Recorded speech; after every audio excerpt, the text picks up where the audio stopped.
Então, boa noite a todos e todas. Estamos mais uma vez aqui no Centro Magis Anchetano, transmitindo a série online Ser Mais Livre para Servir, que nesse mês de agosto tem então a intenção de aprofundar o tema da vocação.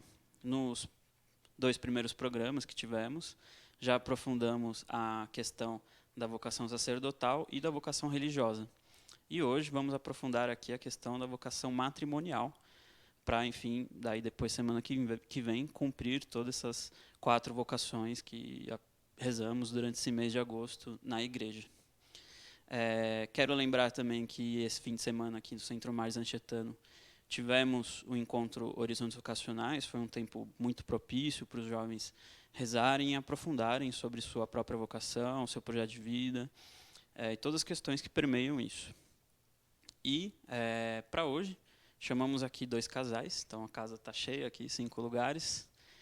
São casais que vocês vão perceber, são de experiências de processos vocacionais diferentes, né? Estão em tempos diferentes, mas que vão poder trazer então várias questões aqui para a gente discutir em relação a decisões, escolhas, processo, formação de família, enfim, todas essas questões. Então, chamo aqui o Zé Ricardo e a Zezé, por favor.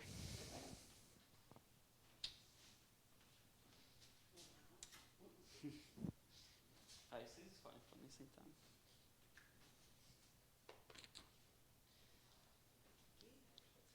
E também chamo o Tiago e a Marília, por favor. Sejam bem-vindos aqui. Obrigada.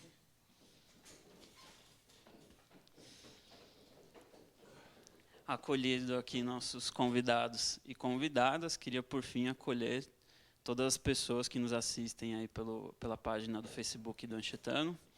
Queria agradecer também por vocês compartilharem esse momento com a gente e motivo a enviar perguntas, provocações, dúvidas, que a gente vai tentar responder aqui da melhor forma possível.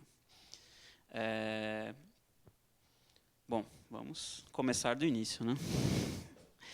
Vou começar aqui, então, com o Zé Ricardo e a Zezé. Muito obrigado aqui por terem vindo. É uma alegria partilhar esse momento com vocês.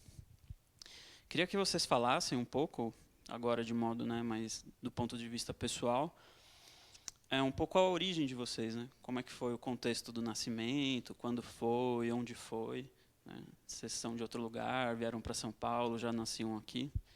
Pode começar.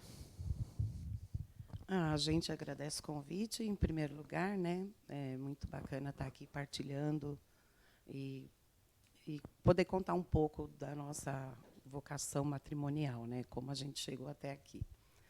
Então, eu sou de Pernambuco, eu sou uma migrante nordestina.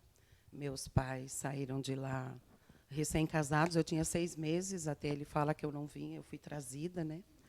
Que aí vim bem pequena para cá. E aí, aquela vida sofrida de nordestino na cidade grande, né, de São Paulo. Sem uma moradia certa, vai para casa de parentes, e aí até achar a acolhida numa das casas, aí até conseguir um lugar para morar, pagando aluguel. Passei por várias situações de moradias, bem complicadas. E aí foi um pouco. Tenho 54 anos, fiz agora em julho, mês passado. Então, um pouco isso, e vim parar aqui. Aí já também morei em vários lugares. Inicialmente fui para perto de São Caetano, ali é São Paulo, né? Vila Califórnia, que acho que é município de São Paulo. E aí depois fui morar em São Mateus, depois casamos, aí fomos para Santo André, e aí foi vindo. Já tive várias vivências de moradias diferentes. Muito bem, boa noite. Eu agradeço o convite também. Para nós é uma alegria estarmos juntos. Eu nasci em Santo André, região metropolitana de São Paulo. Filho de operário, metalúrgico. Meu pai aposentou muito cedo. Minha mãe dona de casa. Minha mãe já está lá no céu, intercedendo por nós. E meu pai é um menino de 92 anos, né? Cheio de energia. Um pouco essa origem, aquilo que a Zezé falou, não tem essa experiência de mudar para vários lugares, né? Foi de Santo André para Ribeirão Pires, que é o lugar que a gente está morando agora. Então, muito obrigado. Agora eu queria saber de vocês também. Como é que foi essa questão do nascimento, a infância ali, como é que se deu? Vocês são mais novos, né? Mas as memórias podem estar mais frescas e, e talvez as experiências são outras, né? Por uma questão geracional, né? Como é que vocês veem isso também? Podem aprofundar essa questão. Boa noite a todos. Também agradeço o convite. Eu tenho 29 anos, nasci em São Paulo e continuo morando em São Paulo, né? Eu vim de uma família, meu pai e minha mãe se casaram muito jovens, assim, minha mãe tinha 19 anos, quando minha mãe casou com 18 anos, com 19 anos engravidou e eu nasci. Quando eu tinha mais ou menos 6 anos, eles se separaram. Meu pai era alcoólatra, então minha mãe teve muitos problemas, principalmente com a parte de trabalho. Eles brigavam muito em casa, era um ambiente bem complicado. Se separaram. Quando eu tinha mais ou menos 6 anos, eu fiquei morando com a minha mãe. Meu pai foi morar com os meus avós, moram perto. A gente tem uma boa relação até hoje. Visito eles toda semana, mas passei a morar com a minha mãe. Uns anos depois, mais ou menos, quando eu tinha uns 9 anos, minha mãe conheceu o atual marido dela, que é casado até hoje. Então, teve o segundo casamento. Nesse processo do segundo casamento da minha mãe, meu padrasto teve um acidente super sério. Quando eu tinha por volta dos 10 anos, mais ou menos, ele sofreu um acidente automobilístico e ficou paraplégico. Então, a gente sofreu um processo longo e demorado nesse caminho, onde foram alguns anos de recuperação, muita fisioterapia, muito apoio familiar. Hoje em dia ele é um cadeirante muito bem resolvido, muito feliz. A gente é uma família muito unida.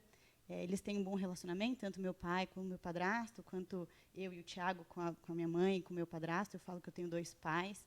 Então, inclusive, quando a gente casou, eu entrei com os 2 na igreja, porque eu realmente eu tenho 2 pais de verdade. E acho que é mais ou menos isso. Obrigado. Boa noite a todos também. Também agradeço o convite, a oportunidade de estar aqui. Espero poder compartilhar e contribuir de alguma forma aí para a reflexão. Eu sou o Thiago, tenho 32 anos, casado com a Marília.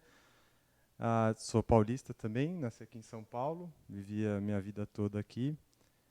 E meu contexto familiar é simples, assim, também meu pai também de São Paulo, minha mãe também. Os 2 casaram jovens também, mas demoraram um pouco para ter filhos. Tenho um irmão um pouco mais novo e durante um tempo a vida foi tranquila, assim, esse ambiente familiar. Depois, mais para frente, na época da adolescência e tal, e alguns conflitos em casa também e tal, até chegar ao ponto dos meus pais também se separarem quando eu era um pouco mais velho. E foi um tempo que eu refleti muito também sobre essa experiência de família. Bom, acho que é isso, sim, para iniciar o bate-papo. Muito obrigado, Thiago. Bom, então a gente falou um pouco ali de origem, né? Os primeiros anos, infância, como que chegou até aqui. Agora eu queria que vocês partilhassem um pouco como é que foi essa entrada para a juventude, né? O que vocês faziam ali mais durante a juventude? Como é que foi essa passagem da infância? O que vocês sonhavam nesse período, né? Como é que foi esse contato, talvez, com a igreja, né?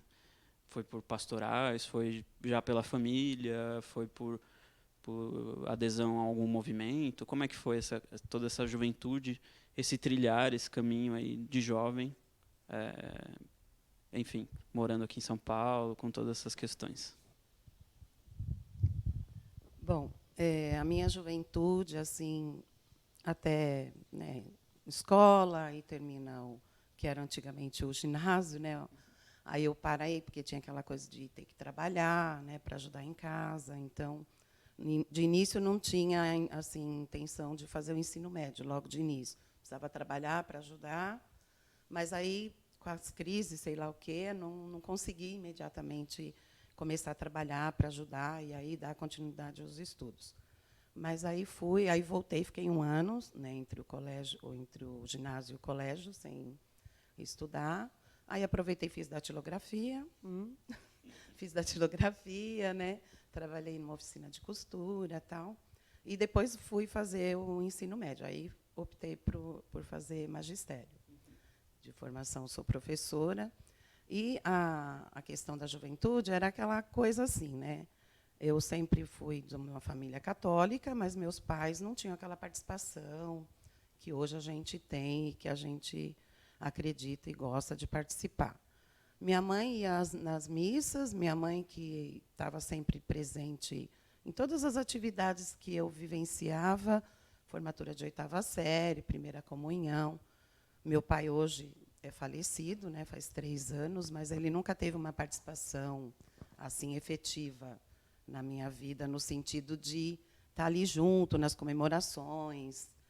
Então, quando era alguma coisa, tinha que meio que arrastar ele. Hoje eu até entendo, né, não só hoje, mas de uns tempos para cá, a gente vai entendendo um pouco questão de geração, momento que ele viveu, né? Então a gente entende mais, mas na época de juventude não entendia muito bem, não. Era muito atrito, né, com preconceitos que eu falava e não tem nada a ver, mas tinha.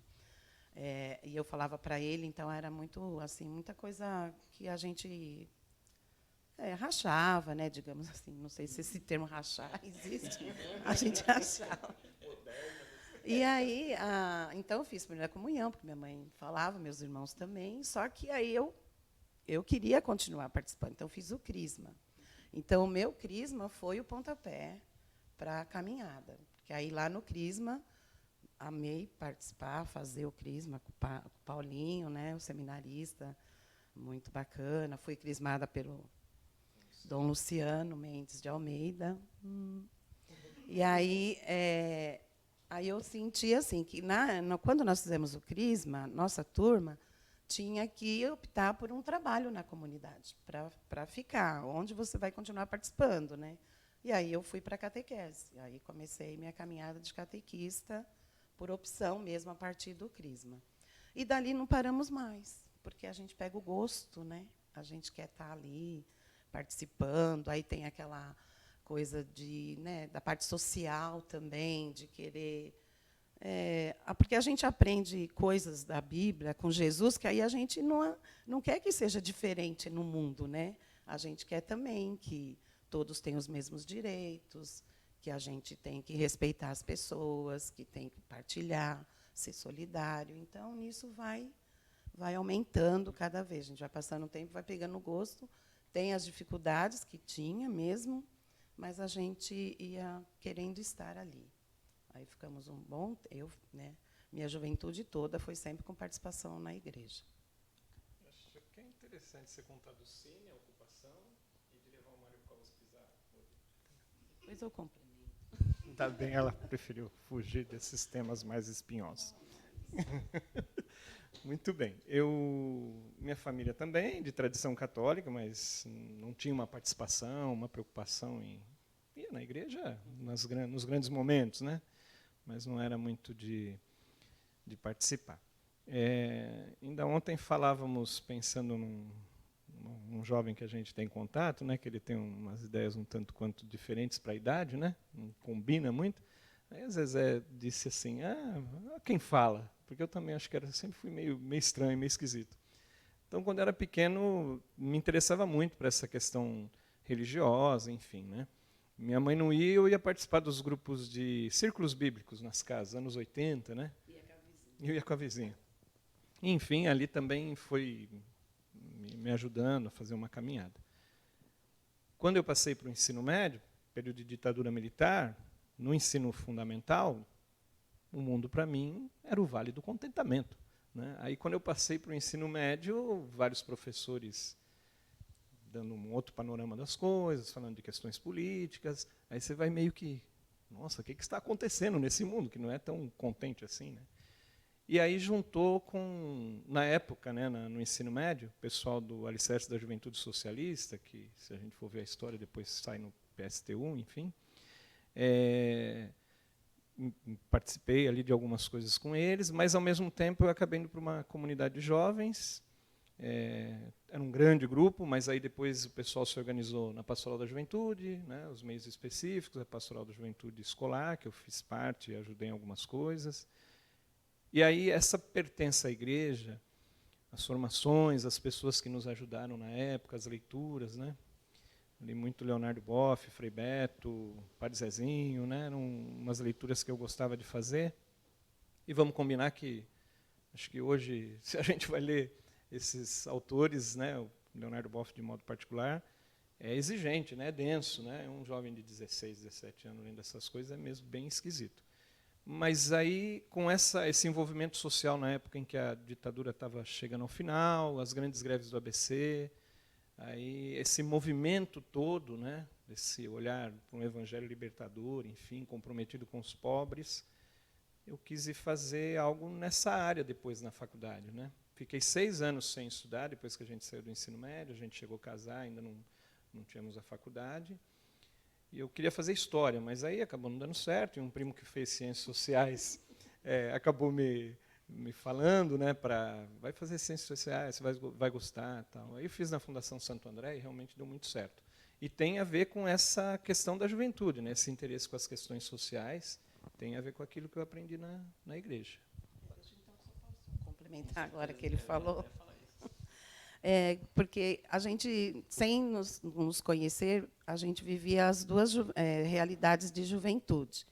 Lá, o bairro que eu morava era bem precário, assim. Então a gente, nas reuniões que a gente tinha, enquanto grupo de jovens, catequistas, a gente queria melhorias para o bairro. Então, porque a gente ainda não tinha. Então, não tinha ainda asfalto na rua, não tinha saneamento básico, muitas pessoas desempregadas. Então, a gente fazia as reuniões, mobilizava para atender também isso.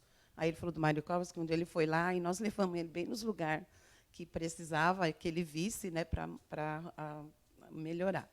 E ele vivia a realidade lá na comunidade, de jovens também, mas que não tinham essa carência, porque o bairro já estava... Então, as duas riquezas, né? Tanto de sentar para discutir, para ver várias realidades, e eu também, lá do meu lado. Aí, quando a gente se encontrou, a gente juntou os dois. Já vou chegar nessa pergunta daqui a pouco. Marília e Tiago, então eu queria também que vocês relatassem um pouco como é que foi essa juventude, né? O que marcou para vocês nesse período, alguma formação, caminho, talvez. Como é que vocês começaram a se delinear jovem, né? Como é que foi isso? Eu acho que, diferente de vocês dois, eu venho de uma família quase nada religiosa, pelo menos na época que eu era pequena. Hoje em dia as coisas mudaram um pouquinho, cada um foi tomando um rumo diferente. Mas quando eu era pequena, ninguém ia à igreja, ninguém falava-se de Deus, mas falava de Deus, talvez fazia algumas perguntas que nem eles sabiam responder muito bem. Então, eu tinha uma avó que é uma frequentadora assídua, né, a avó Nica, mas ela era meu único ponto, assim, onde eu conseguia ver uma fé praticante. Fora isso, nem meu pai, nem minha mãe, nem a minha outra avó, nem meus tios, ninguém falava muito de religião. Então, eu acho que eu cresci quando pequena, quando menina, muito pensando nos meus projetos futuros, que fossem voltados à profissão, ao sucesso, mas quase nada voltado à espiritualidade. De formação, eu sou fisioterapeuta, muito pelo que a gente passou quando eu era jovem. Foi uma influência forte na minha escolha. E acho que foi mais ou menos isso, assim. Eu vou fazer uma propaganda, mas não é propaganda verdadeira. Assim, ninguém me mandou falar, mas o processo interno meu em relação ao conhecimento de Deus se fez quando eu conheci os exercícios espirituais, quando eu fiz uma experiência de vivenciar Deus e não de conhecer só por palavras. Então, esse processo aconteceu também depois que eu conheci o Tiago. Bacana, vamos voltar, e também foi bem, bem importante essa lembrança. Bom, para mim também, a minha família se declarava católica, mas também assim de uma forma mais superficial, só ia à missa missa de sétimo dia, ou batizado de alguém, ou um casamento. Não tinha uma vivência religiosa, assim, nada. Mas eu me identifico desde cedo, assim, eu tinha uma busca, hoje eu digo espiritual, mas eu tinha uma busca esse além, assim, transcendente, hoje eu nomeio assim. Mas em casa eu não encontrava isso. Durante um tempo na infância, minha família se aproximou muito de uma outra família da escola que eu estudava. Tinha uma vivência cristã um pouco mais conservadora, assim, e foi uma experiência talvez um pouco difícil para mim, e quando adolescente eu fiquei completamente afastado de qualquer experiência de igreja e tudo. Enfim, aí eu não lembro, dessa idade dos 13, 12 até os 20, não tive nenhuma vivência religiosa, assim. Mas eu encontrei no judô, assim, eu era atleta de judô, e acho que o judô, essa coisa oriental, me chamava muito a atenção. E durante a minha adolescência eu lembro que eu queria ser campeão olímpico de judô, então eu treinava de segunda a sábado, e era o meu objetivo. Hoje eu identifico que era essa busca de algo mais, e muito mais eu tentava encontrar ser amado quando eu fosse conquistar esse objetivo, enfim. Essa vivência religiosa, espiritual, tudo se deu de uma forma mais tardia na minha vida, quando eu já tinha uns 20, 21 anos. Agora tenho 32, né? Então já faz uns 10, 11 anos. E aí, quando eu comecei a ter essa vivência, eu já namorava com a Marília há alguns anos. Mas a gente vai chegar nessas... alguns 3, 4 anos, né? Por aí. Sim. Bom, mas tô vendo que a gente está tensionando justamente para essa questão. Eu acho que é o que todo mundo ali está mais ou menos esperando, né? Como que vocês se conheceram, né? Então, eu queria saber como é que foi esse processo aí de se conhecer, da perspectiva de cada um, né? Como é que foi, como é que...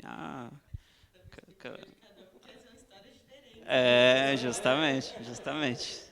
Quero esses detalhes. A mesma história, diferentes histórias que se encontraram, né? Então, nossa história, nós temos 31 anos de casado e 35 que a gente se conhece, né? E tudo começou, eu estudava, né, nesse momento que eu falei do ensino médio, fiz magistério, então eu estudava numa escola e precisei mudar de escola porque arrumei um estágio e aí não dava para ficar naquela escola por causa do horário. Aí fui para uma outra escola em que ele estava, só que não sabia. Aí eu comecei a estudar de manhã, isso era em maio, e ele estudava à noite. Aí, quando eu chego, tem lá no mural uma música, que eu conhecia por causa da comunidade, América Latina. Aí eu falei, e lá embaixo escrito, quem quisesse corresponder, era para mandar a resposta. Aí eu olhava, isso em maio, já estava lá desde o começo. Aí eu olhava assim, falava para minha amiga, vamos escrever, vamos responder para esse menino? Aí nada, né? Aí eu peguei e mandei um bilhetinho. Aí fiz um bilhete respondendo que eu conhecia a música e tal. Aí deixei embaixo da carteira. E a sorte era que à tarde não estudava ninguém. Então a gente começou a se corresponder por bilhetes. Aí ele deixava, aí eu deixei o bilhetinho falando que achei, tal, conhecia. Aí eis que, quando vem no outro dia, eu vi a resposta. Falei, nossa, que legal. Ele respondeu. Aí a gente ficou assim, com bilhetes. Ele deixava e eu pegava no outro dia cedo. Aí eu deixava. Aí, para não correr risco de perder os bilhetes, a gente deixava na lousa escrito, Zé, tem, Zezé. Eu deixava para ele, que tinha bilhete, ele tinha que procurar. Aí ele deixava para mim, Zezé, tem, Zé. Aí eu sabia que tinha bilhete. Aí a gente ficava procurando. Aí teve umas histórias também que sumiu um ou outro bilhete, ele acabou achando no meio do lixo, lá da papelada. E aí a gente começou a se corresponder com os bilhetes. Aí, nos bilhetes, a gente ia sabendo um pouco da vida de cada um, onde participava, né, que a gente tinha vida de igreja, também ele também era catequista, eu também. Aí eu contava um pouco as minhas coisas, ele contava dele, gostos musicais, né, desejos assim de profissão. Aí nos conhecendo assim, aí isso a gente ficou em maio, que eu vi o bilhete, aí começamos a nos corresponder em junho. Aí veio julho, né, então deu uma quebrada. Quando voltou em agosto, nada de ter bilhete lá. Não vai mais mandar bilhete, né? Aí eu mandei. E aí, vai continuar com os bilhetes? Porque, né, fica nessa indecisão. Aí veio a resposta que, eu estava doente, passei as férias ruins, não sei o quê. Aí a gente continuou se correspondendo. Aí fomos nos encontrar em setembro, na igreja, porque ele era catequista. Aí a gente foi, marcou um encontro, aí põe mapinha, onde desce do ponto, onde sobe, tem 2 portas, uma de um lado, uma do outro. Não tinha nem celular, não tinha nada que desse referência. Não dava nem para procurar ele nos... Como? Instagram da vida? Como? Não sei. Né? Não dava. Aí a gente se encontrou em setembro, né? Mas foi tão estranho, porque a gente se conhecia tanto pelos bilhetes, que quando a gente se viu, eu fiquei, e agora, que a gente vai conversar? Porque parece que não tinha mais assunto. E eu fiquei, tem que ir embora, tem que ir embora. E ele, nossa, vamos conversar.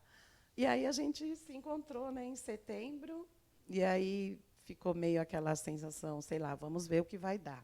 Não sei se vai para frente, mas se não, a gente pelo menos fica bons amigos, né, que nos conhecemos e temos uma história também em comum. Aí a gente, depois de um mês, aí a gente falou assim, então vamos ver o que vai dar, vamos começar a namorar para ver até onde a gente vai. E aí estamos até hoje. Fala a sua parte, a sua versão. Uma parte eu já falei. Sim, esse percurso mesmo, né, dos bilhetes, que era bem legal, porque assim, a gente não tinha uma referência física. Eram as ideias, era aquilo que cada um acreditava e gostava, enfim. E aí, depois que a gente se encontrou essa primeira vez, a gente manteve os bilhetes, e depois que a gente começou a namorar, também até terminar o ano. Aí, naquele ano, concluiu aquele ano de 84, eu terminei o ensino médio, e a Zezé continuou no magistério. Então, foram umas experiências bem legais. E aí, teve uma das vezes que a gente tinha combinado de se encontrar lá em Santo André, fomos para lá, na volta, greve de ônibus.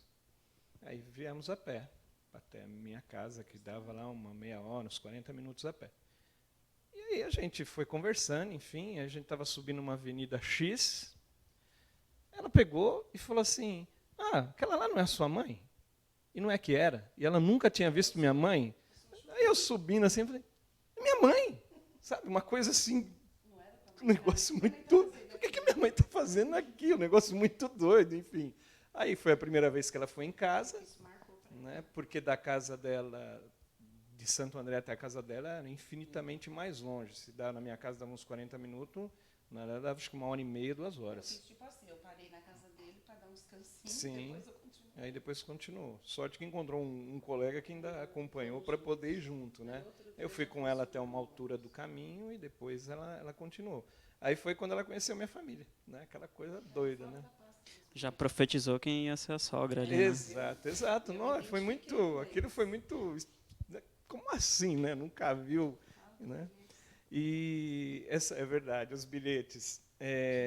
Foi interessante que nós fomos guardando os bilhetes. Ela guardou os bilhetes e eu guardei. Que eu sou mais organizada, eu punha a data. Aí, pela minha, sabia dele. Eu punha a data. Então, pelo meu bilhete, sabia o que ele tinha mandado. Aí, nós organizamos uma pasta. Com até desse tamanho. A gente vai dar palestra, a gente leva para mostrar o nosso... Como que você fala? Nosso notebook. Os nossos e-mails com todos os notebooks. Então, no percurso que a gente... É interessante, porque cada um foi guardando, né? E aí, depois a gente começou a namorar, enfim. Um dia a gente combinou e fomos lá no Parque do Carmo, sem cerejeiras. Mas passamos lá um dia todo, uma tarde, enfim, para poder organizar. Na sequência, como ela disse, ela pôs a data, e os meus era por aquilo que ela escrevia, né? Eu era bem econômico, né? Já sabia que futuramente eu ia ter uma filha gestora ambiental, então eu usava uma parte da folha, depois usava outra parte. Mas tinha uns bilhetes bem longos, né? Tipo assim, 2 folhas e tal, né? E era interessante porque ninguém apagava a lousa, o Zezé tem Zé, Zé tem Zezé, né? Limpavam, mas o Zezé tem Zé permanecia lá. Uma das vezes que eu cheguei, a gente combinava o lugar, né? No começo era no mural, né? A gente combinava o lugar. E aí, quando eu cheguei, cadê o bilhete? Não estava. Mas tinha um saco de lixo gigante dentro da sala, lixo seco, Eu não tive dúvida. Tinha que achar o bilhete da Zezé. Então, fui procurar os bilhetes. E é isso, né? Essa nossa história. Antes de passar aqui para o Thiago e para a Marília, eu já estava curioso e até chegou uma pergunta aqui pela internet da Sara, de qual que era a música que estava no mural e de quem que é. Vocês podem dar uma palhinha aí? América Latina. Quem gravou essa música foi o Antônio Cardoso, né? Até acho que na época deu um pouco de problema para ele algumas canções que ele gravou, né?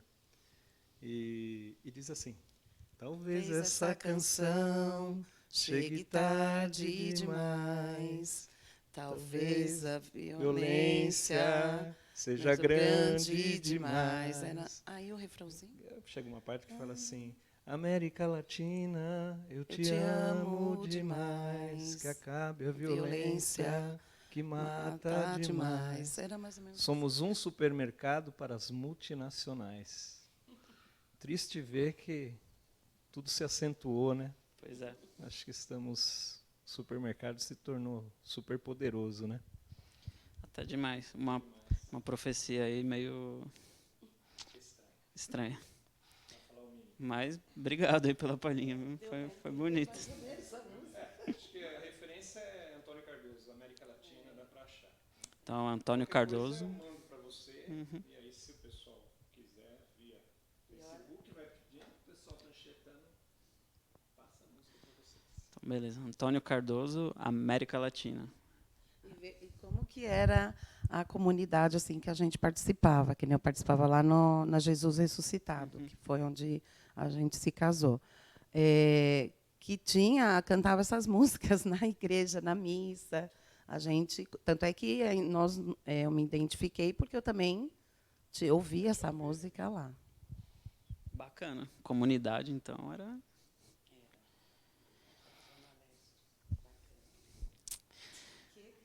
Marília e Thiago, vamos lá. O povo quer saber aqui também. Como que vocês se conheceram? Como é que foi? Ficou difícil porque a deles foi bonita, né? E aí agora a gente está numa responsabilidade. É bom que dá o contraste. Quer que falar? A gente se conheceu... Eu tinha acabado de entrar na faculdade, eu tinha acabado de terminar o colégio, estava no primeiro semestre da faculdade, e aí eu tinha uma amiga, uma super amiga, que queria ser piloto de avião.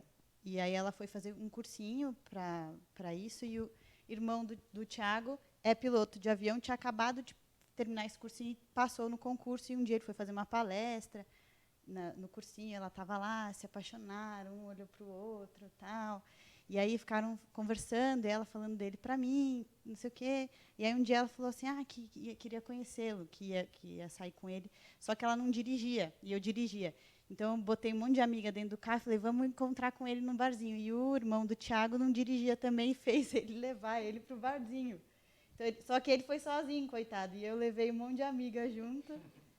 E foi só isso, a história. A gente se conheceu num barzinho, depois... Daí a gente começou, na época era MSN, que é a evolução dos bilhetinhos. Então a gente ficou conversando pela internet um tempo. Ele fez amizade com os amigos que eu tinha, começou a ir em algumas festas, umas reuniões que a gente fazia. Foi assim, né? Tem mais alguma coisa? Não, é isso, foi sem querer, assim, como a Marília disse, o meu irmão queria conhecer a amiga dela e os dois não dirigiam, a gente acabou indo levar os dois, e aí, na verdade a gente acabou se encontrando lá e conversou e tal.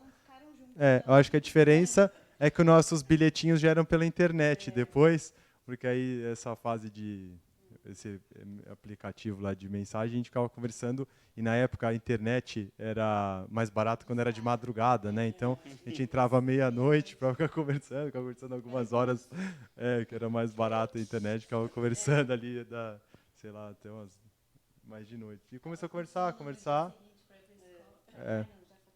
E aí depois de um tempo, a gente ficou conversando um bom tempo, assim, pela internet. E aí Eu acho que isso é legal. Aí depois, sei lá, a gente marcou de se encontrar no final do ano, já perto de dezembro. Aí se encontramos uma vez, né? Depois uma outra vez, e eu já tinha uma viagem marcada, que eu ia ficar um mês fora. E naquela época não era fácil a comunicação, assim, celular e tal. E aí, então, eu tinha falado com a Marília 2 vezes, e falei, ó, tô indo viajar, vou ficar um mês fora, e aí eu fiquei um mês afastado sem falar com ela. E ali tive uma experiência boa, assim, de a saudade que eu sentia dela, de voltar de falar e tal, e saber que ela estava esperando, mesmo tendo um contato tão pequeno, assim. E aí, depois de um mês, voltou, a gente começou a conversar mais algumas vezes, e ali perto do meu aniversário, em março, a gente começou a namorar. E aí, caminhou. Mas até então, aí ainda essa parte religiosa não fazia parte de nossas vidas, assim. Isso aconteceu no meio do namoro, foi uma revolução na vida, assim. Mas é basicamente isso. Que mais te chamou a atenção do Thiago e o que mais te chamou a atenção na Marília? Que foi assim? Porque a Zezé e o Zé Ricardo falaram a questão dos bilhetes, né? Aquela questão de proximidade de ideias. O que chamou a atenção assim em vocês? Para ser sincera, eu vou falar a verdade. Sabe que eu falei? Eu lembro de brincar com as minhas que eu brinquei com as minhas amigas, que eu disse assim, eu já falei isso para ele várias vezes. Esse menino tem umas pernas bonitas. Eu gostei primeiro das pernas dele, depois é que eu descobri que ele era gente boa, que ele era legal. Eu gostava, mas eu acho que depois o que mais me chamou a atenção no Thiago, eu acho que ele era um cara muito seguro. Eu falava para ele, você é muito seguro das coisas, você me passa muita segurança, parece que você não tem medo de nada. Eu gostava muito do jeito que ele lidava com a vida, ou da maneira como ele ainda fazia ele fazia judô nessa época. Eu gostava da maneira como ele lidava com as coisas com muita seriedade, me chamava bastante atenção isso. E a Marília, eu acho que o que me chamou muito a atenção nesse primeiro encontro foi a alegria dela, ser uma pessoa muito feliz, transmitia muita alegria. E isso me chamou a atenção nesse isso. E depois eu conhecendo ela um pouquinho mais e conversando sobre a missão dela na fisioterapia, essa coisa de ajudar as pessoas e tudo mais, era uma coisa que me encantava também nela, essa missão dela de querer fazer fisioterapia para ajudar as pessoas a sair um pouco do sofrimento, assim, era uma coisa que me encantava. Muito obrigado. Agora vamos, né, dar um passo aqui nessa questão. E os programas anteriores, né, a gente tratou sobre a questão sacerdotal, a vida religiosa, e eu, né, ouvindo, né, um pouco a partilha das pessoas que vieram aqui anteriormente, por mais que tivesse toda uma questão de família envolvida, ou até mesmo de uma ordem, de uma congregação religiosa por trás, a decisão era um pouco mais pessoal, né, de falar, não, vou entrar nisso aqui, eu vou seguir essa vida. Eu penso que o casamento, talvez vocês podem até aprofundar isso ou discordar também, já é uma questão mais que depende do outro, né? Não é só a sua resposta, mas a resposta do outro, é a vontade de decisão do outro e tudo mais. Então, eu queria que vocês aprofundassem um pouco isso, né?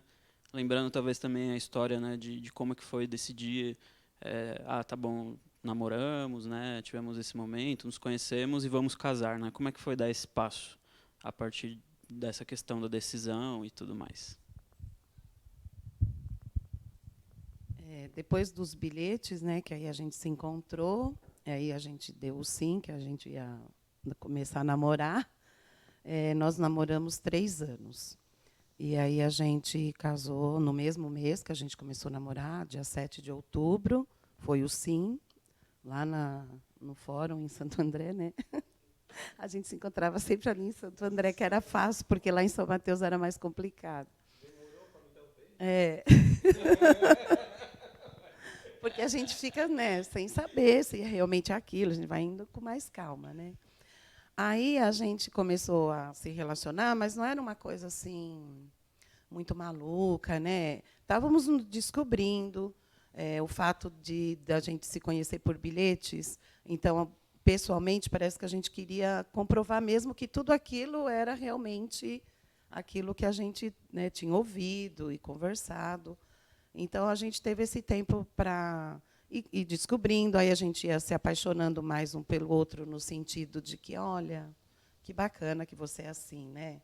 Não tem ninguém. Quando nós nos conhecemos, ele tinha 17 anos. Eu tinha 19, eu sou 1 ano e meio mais velha que ele. Então, eu pensava, nossa, um menino de 17 anos com essas ideias, nossa, né, muito, para a época, é muito diferente. Então, não sei, nós, mulheres, meninas, jovens, a gente, quando quer se relacionar com alguém, né, eu falo por mim, você quer alguém que seja bacana, que não seja superficial, que veja você como pessoa, te valorize, né, respeite, todas essas coisas. Até as pernas bonitas também, né? Mas assim a gente sente essa necessidade de algo a mais, assim. E quando a gente se encontrou, que eu fui ver lá na igreja, porque aí eu conheci o jeitão. Aí eu falei pessoalmente agora, né? Como será que vai ser, né? Será que é o físico? Aí vem ele para me impressionar com um violão na mão. Quem diz pensa que tocava. Aqueles estilos de cabelo, sabe, que tinha um rabinho assim. Você tinha um brinquinho assim, daqueles de apertinho, assim, que não furava a orelha, né? Ai, meu Deus, que delícia, adorei. Eu gostei do estilo, me chamou a atenção. Eu falei, então vai completar o estilo e as ideias, aí vamos caminhando. Aí a gente... foi. Aí a gente foi vindo, aí também teve várias crises durante esse tempo, para ver se era isso mesmo. Quando a gente foi para ficar noivo, foi até no dia do aniversário dele, eu fiquei, ai, meu Deus, será que eu quero mesmo isso, né? Ai, está chegando perto, porque quando tem o namoro, você está conhecendo, está vendo se é aquilo mesmo. Quando você fala, vou ficar noivo, você fala, não, é isso. Agora eu preparo para a parte material, né? Onde vai morar, o que vai comprar. Ele ainda não tinha um trabalho assim fixo, né? Ele era feirante. Aí deu uns rolos também quando nós compramos aliança, porque aí eu já lecionava, então meu salário era um pouquinho melhor que o dele. Aí compramos a aliança, a parte maior do dinheiro foi minha. Nossa, deu mó das crises na casa dele lá, porque, nossa, você deixa, né, para não comprar aliança, aquelas coisas todas. Então a gente tinha bastante assim, essas ideias diferentes, que não tem isso, porque é homem, tem que pagar a conta, né? Vamos dividir, vamos. Então a gente foi caminhando com, assim, formando o nosso jeito de ser juntos e ia batendo as ideias, né? Era bem bacana. E aí a gente foi nesse processo. Aí quando foi para ficar noivo, eu também fiquei, ai, agora, né? Ai, meu Deus, é um passo forte, né? É uma vocação, um chamado, mas será que, que já é hora? Aí fiquei meio assim, deu até uma ADR, que chama agora? A gente bateu um papo lá, mais profundo, né? Porque a gente também tinha muito assim, a gente casar é bom, que aí a gente vai partilhar junto, não vai precisar dar tchau, ir embora, né? Vamos continuar. Então, a gente queria, aí depois que passou essa crise do noivado, aí a gente viu que era mesmo que a gente queria ficar junto, partilhar tudo, não precisar dar tchau e ir embora, ficar juntinho na mesma casa. E aí a gente foi assim. Falarei.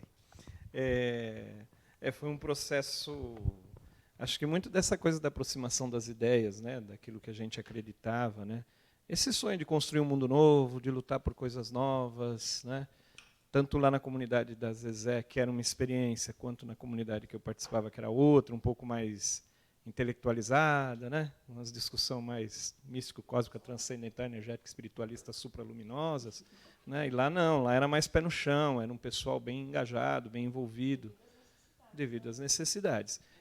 Mas então isso estava muito encarnado em nós, né? E aí uma das vezes que eu fui lá na casa da Zezé, que logo no início do nosso relacionamento, que a gente começou a namorar, ela fez questão de eu ir logo lá na casa dela para ver, por conta disso que ela também comentou. Era área de periferia, rua de terra, né? Tipo assim, ó, se quer ficar comigo, as condições são tipo essa aí, né? E o ônibus era distante do lugar onde ela morava. Antes a gente tinha que fazer uma caminhada de uns 15 minutos para o ponto final do ônibus. Depois chegou mais perto. E num dos dias que a gente esteve junto lá, talvez, sei lá, não sei se a gente já estava noivo ou não, mas que a gente fez a promessinha, né, de um prometer para o outro de estar junto, de se ajudar, né? Essa coisa ali foi mesmo um sacramento, um momento bonito mesmo.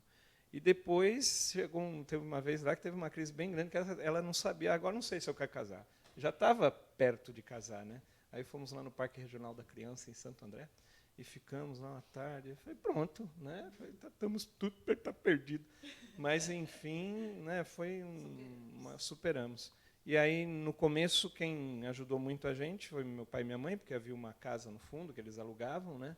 E a gente morou lá na casa deles durante 8 anos. A gente ajudava lá com as despesas, mas não pagava aluguel, né? Então, a gente organizou a casa do nosso jeito, uma casa pequena, mas, enfim, com a nossa cara.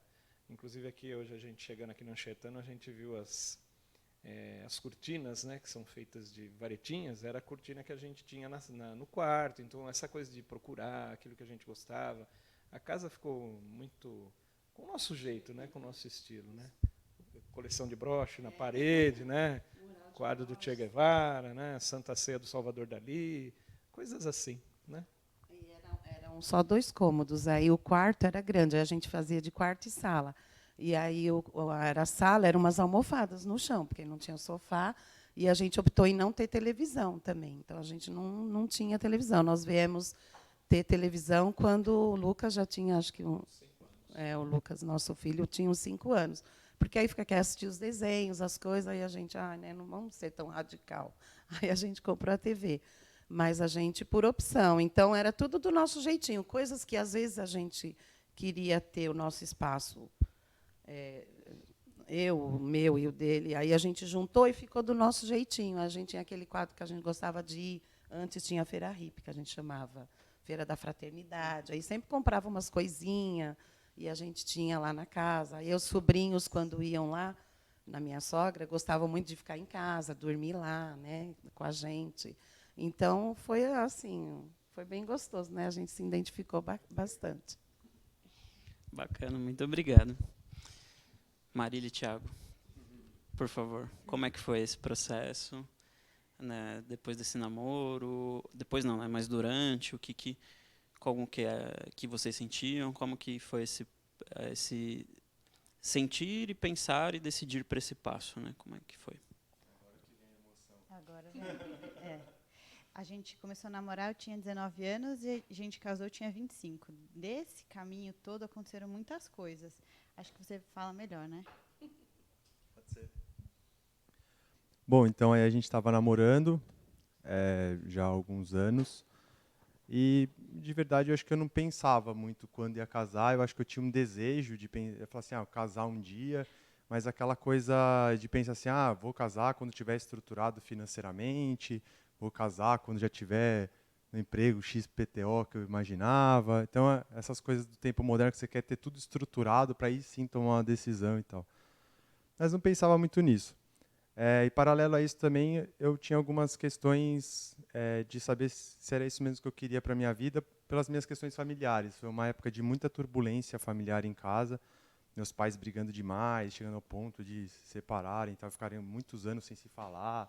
Então, era uma questão bem complicada e acho que eu não queria olhar para isso porque me machucava um pouco e talvez... mas, ao mesmo tempo, me ensinou a importância de tomar essa decisão e de como viver essa decisão. Viver essa turbulência toda. Fato é que acho que quando eu tinha uns 22, 23 anos, Deus entrou na história. Eu tive uma experiência de Deus forte assim na minha vida. E aí um amigo acabou me indicando os exercícios espirituais. Eu já namorava com a Marília, um amigo da Marília, acabou me indicando os exercícios espirituais. Eu não ia à igreja, nada. E aí eu acabei indo fazer o retiro de carnaval. E lá tive uma experiência bem marcante, assim. E dali eu comecei esse processo de conversão mais madura, assim. E aí me aproximar muito de Deus, comecei a frequentar, me engajar em algumas pastorais, encontro de jovens e tal. Para Marília foi um susto grande, porque eu não tinha nenhuma vivência religiosa, nem de igreja, e do nada, do dia para a noite, eu comecei a ter, e isso assustou ela um pouco. Na verdade, me assustou muito, porque eu achava tudo isso uma grande besteira. Pelo contrário, eu dizia, eu não acredito que agora esse cara que eu conheci vai virar outra pessoa.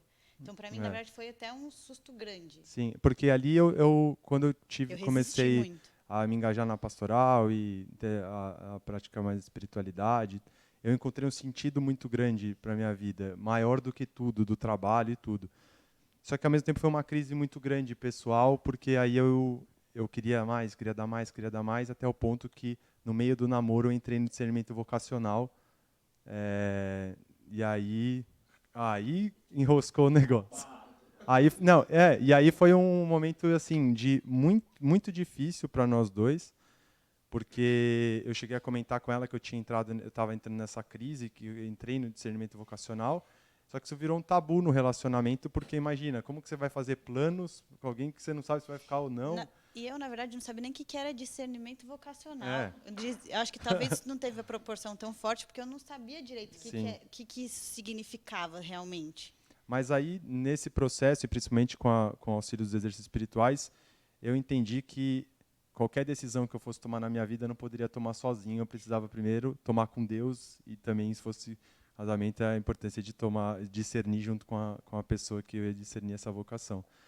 Fato é que aí eu fiquei 1 ano e meio nesse discernimento vocacional. Eu acho que foi a pior fase de nossas vidas, assim, porque foi muito difícil.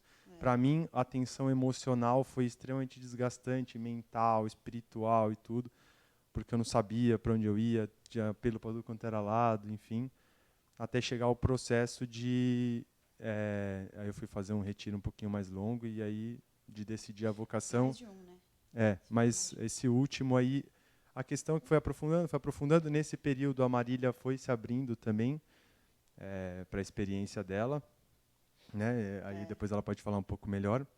Mas aí depois desse acompanhamento todo, eu entendi que minha vocação, Deus me mostrava que eu ia ser mais feliz casando, que era uma das minhas missões. E aí eu fui para um retiro, nesse retiro tive uma experiência bem forte, e eu voltei do retiro com a certeza que era a vocação de matrimonial. E aí eu voltei do retiro... Quando você foi para o retiro, eu fiquei uma semana aqui vivendo o luto de saber que quando você voltasse, talvez a gente não fosse mais ficar junto. Essa era a minha... Eu também achava que eu já ia voltar com a força de conseguir terminar. Não, mudou tudo. E aí, porque na verdade eu estava buscando isso, assim, eu já estava livre de trabalho, assim, já uma época que eu já estava me sentindo livre diante do trabalho, de todas as coisas que eu tinha construído na vida, mas a única coisa que eu não conseguia era terminar o relacionamento com a Marília. E eu falava, Deus, me ajuda aí, eu vou, mas me ajuda a conseguir terminar, eu não conseguia. E aí eu vi que eu não conseguia justamente porque era a missão. Aí quando eu voltei decidido, e aí eu falei para a Marília, fui conversar, e a gente foi para uma missa lá, e eu falei, no meio da missa eu falei para ela assim, se você quiser casar, a gente oferece no ofertório agora. Ela falou, como assim você vai pedir a missa no meio da missa? Aí ela não sabia se ela queria. Por isso que eu falei, não sei. Por isso que eu não falei que eu não aceitei de cara. Porque eu também não estava nem esperando que ele fosse voltar, quanto mais voltar para casar. E aí, ao mesmo tempo que eu queria ter tantos planos, tantas seguranças para casar, quando eu voltei com essa certeza, a gente não tinha nada construído, a gente não tinha planos nenhum, só tinha a vontade, e dessa vontade foi dali 1 ano e meio a gente casou. E aí, Deus acompanhou muito o nosso processo assim, espiritual, de discernimento, de confirmar a vocação, de ver a importância de tomar essa decisão e as implicações que podem ter, os desafios e tudo mais. E eu acho que é por isso que a gente teve força para passar esses momentos difíceis. Eu ia falar, mais do que isso, talvez a força que a gente conseguiu para os primeiros anos, porque o primeiro ano foi muito difícil, foi um ano bem complicado, eu acho. Assim, ainda parece que a gente, quando vai casar, talvez para algumas, eu talvez pensasse assim, tive um processo tão difícil nesse caminho, agora está bem, agora quando eu casar vai ser feliz, tudo vai ser flores. E não é nem uma questão só financeira, de perrengue, é de dividir vida mesmo. É muito difícil. Você sai da sua casa, sai da dinâmica que você tem familiar, e aí você vai começar a dividir a vida com outra pessoa. Eu sou filha única, né? Então eu brincava com ele que eu olhava e pensava assim, cara, agora eu não tenho nem mais uma cama que é minha só. Tudo é meu, é dividido. Então foi difícil esse processo. E aí eu acho que a gente só superou ele e esse processo depois se tornou um caminho prazeroso porque a gente tinha muita presença de Deus, porque eu acho que se não tivesse, não tinha dado certo, não. Muito obrigado, então, Tiago e Marília. Vou aproveitar esse testemunho aqui um pouco de vocês e fazer uma pergunta aqui para o Zé e para o Zé Ricardo. E que também foi uma pergunta que foi feita aqui pela internet, pela Natália e também por uma outra internauta aqui, que é a questão da oração. Nesse processo, né, de pensar a vocação, do chamado, né, o chamado é uma coisa séria, uma coisa que se sente, também se sentiu outras questões do tipo, será que essa é a pessoa certa? Será que esse é o chamado certo? Não sei, talvez uma vida religiosa, talvez sacerdócio, não sei. Como é que foi isso e como que o processo de oração ajudou nesse sentido, né? Como é que foi e como que ainda é esse processo de oração, né? O que mudou, talvez, depois desse casamento? Vou deixar os 2 microfones aí. Você para falar a questão, se era isso mesmo. Quando, ouvindo um pouco o testemunho de vocês, né, o quanto Deus chegou nesse momento, né, do relacionamento, né? E para mim, assim, desde pequeno, enfim, eu tinha um interesse, gostava muito dessas coisas, mas quando chegou nessa fase do ensino médio, com essa descoberta do aspecto social do cristianismo, né, ali eu me senti fisgado. Eu tinha por volta de 16 anos, né? Então, isso marca muito a minha identidade, o meu jeito de ser. Pensando nessa coisa do percurso de oração, a gente não tinha assim uma prática de espiritualidade, de oração que fosse melhor orientada, né? A gente tinha lá as pessoas que nos acompanhavam, geralmente seminaristas, que a paróquia que eu participava era uma paróquia administrada pelos franciscanos, ainda hoje. Mas assim, era muito o grupo, né? Os amigos, as ideias, as reflexões, e o construir mundo novo a partir do relacionamento com a pessoa com quem a gente ia querer ficar, né? Era esse um pouco a construção, o arcabouço, o sonho, coisas assim. Essa preocupação de eu preciso ter um emprego para ter uma casa, não sei se acho que um pouco a vivência daquela juventude da qual eu fazia parte, eu não tinha essa preocupação, né? Não sei, era uma coisa mais, vamos ficar junto, né? Eu tive a experiência de fazer um período de pastoral vocacional com os franciscanos, né? Frei Ronaldo Margutti, que na época acompanhou, que agora está no céu também, faleceu bem jovem. E então, assim, tinha também essa coisa da sedução da igreja, né, de uma vida de vocação sacerdotal, tal, mas isso nunca foi forte. Tanto assim, uma coisa que me impedisse de encontrar alguém. Tanto é que ela tira o sarro que eu coloquei lá no bilhete, preciso de alguém, né? Não foi bem assim, né? Maldade isso, porque na verdade era assim, quem quisesse se corresponder, né? Meninos, meninas, enfim, mas a ideia era de que tivesse uma vida de comunidade e gostasse daquela música lá, né? Mas aí, com o passar do tempo, né, no nosso processo de relacionamento, quando foi para a gente se organizar para casar, foi interessante porque a gente escolheu um versículo bíblico, que eu brinco com ela, eu falo até hoje, não sei exatamente como que a gente escolheu isso, né? Acho que foi Deus mesmo que acabou pondo isso diante dos nossos olhos, né? Hoje, depois de tudo que a gente viveu, você vê a grandeza, né? Que é da primeira carta de João, que é o grande hino do amor, né? Mais até do que o Coríntios 13, né? Que é a música que o Renato Russo também, enfim, musicou, o poema do Camões. E a carta de João ela é grandiosa, né? Bem 16 fala dela na Deus é Amor, que é a primeira encíclica, enfim. Aí a gente escolheu o versículo: se nos amarmos mutuamente, Deus permanece em nós e o seu amor em nós é perfeito. Então esse foi o versículo de abertura.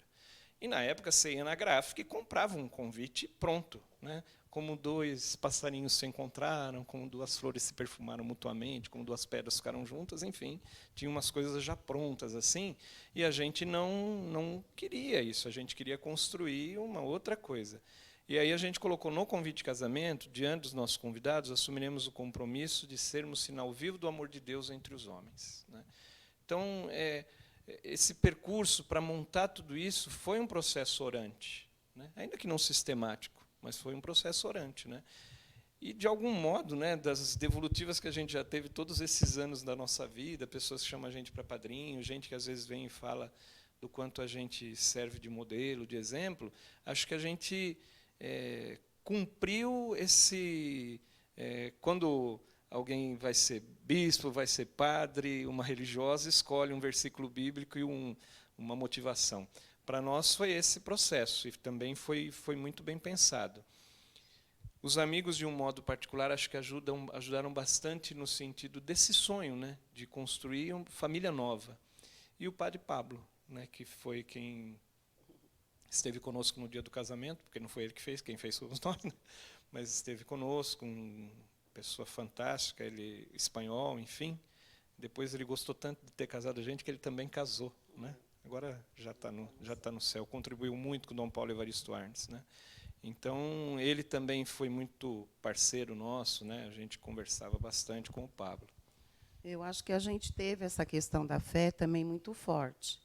Não assim, talvez com um momento só de oração, mas a gente vivenciava a oração com a realidade que a gente vivia. Então, a gente sempre gostou, assim, que nem na missa, a gente tinha na nossa realidade músicas não só de louvor, né? Então, eram músicas mais que mostrava a questão religiosa, mas a questão também da realidade ali de mudança, né? De querer uma vida melhor, de um projeto de Deus. A gente vivia muito isso do projeto de Deus, né? Então a gente Carlos tinha Mesters, muito isso, nós fazer do nosso casamento, a nossa vida matrimonial, também um projeto de Deus. Até você até falar para o pessoal, eu vejo o projeto de Deus no meu relacionamento com a Zezé. Então a gente tinha, que nem a gente sentou para ver o convite, escolhemos o trechinho da Bíblia. Então a gente preparou a celebração, nós comungamos no dia, foi uma missa, o pessoal da comunidade estava, né, preparou, as músicas foram escolhidas bem de acordo com o nosso jeitão, assim, e também com a questão da fé. Então, hoje, nosso jeito de olhar a fé está bem mais forte do que quando a gente começou. Era uma fé que a gente tinha, mas sabia que a gente estava assumindo um compromisso de viver os dois bem. A gente falou da relação da família, né?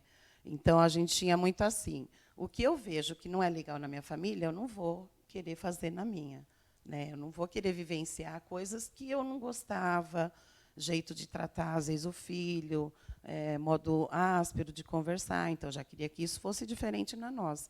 Então a gente tinha muito isso. Mas hoje, com a vivência que a gente tem, né, todo esse tempo, porque de lá para cá, que nem quando o Lucas nasceu, a gente deu um tempo nos trabalhos pastorais, porque não dava também. Mas, mesmo assim, a gente tinha sempre aquilo, de estar voltando, né, de estar participando. E hoje é muito mais forte essa questão da fé com a gente, na nossa família, no nosso relacionamento. Então, lá no início, um tempo assim que a gente casou, que é tudo uma adaptação, né? Que nem você falou, ai, meu Deus, a casa era 2 cômodos, mas parecia enorme. Ai, meu Deus, só nós 2. Então, é adaptar com a coberta, porque, ai, puxa para cá, puxa para lá. O sabonete que eu ponho de um jeito, ele punha de outro na bucha. Todas essas coisas que é de adaptação de vida a 2. Depois, né? que eu casei, eu descobri que cobertor tem lado avesso, e também tem para cima, você tem que pôr a etiqueta para baixo. Tem aquelas coisas assim, ele sempre gostou muito de ler, né? Eu leio, mas ele... Aí eu ficava aquela coisa, quando a gente casar, nós vamos ler juntos, né? Vamos ler um livro, os 2. Imagina, ele lê 1000 enquanto eu leio 2. Então, são coisas que depois você vai descobrindo que não dá para fazer, mas você quer fazer. E o momento de oração, né? Que a gente sempre colocou, e a gente fazia orações na hora das refeições, né? Estava ali junto, agradecer o alimento, as mãos que o fizeram. Então, essa questão da fé ficou muito mais forte depois de uns anos do nosso casamento. Ela estava ali presente sempre, mas fortaleceu muito mais agora que a gente sabe entender melhor essa coisa da oração, da ação. Então, talvez lá no começo a gente ainda era muito ação. Agora a gente Porque tem muitos colegas nossos que tenderam demais para o lado da ação, para partidos, né, sindicatos, essas coisas.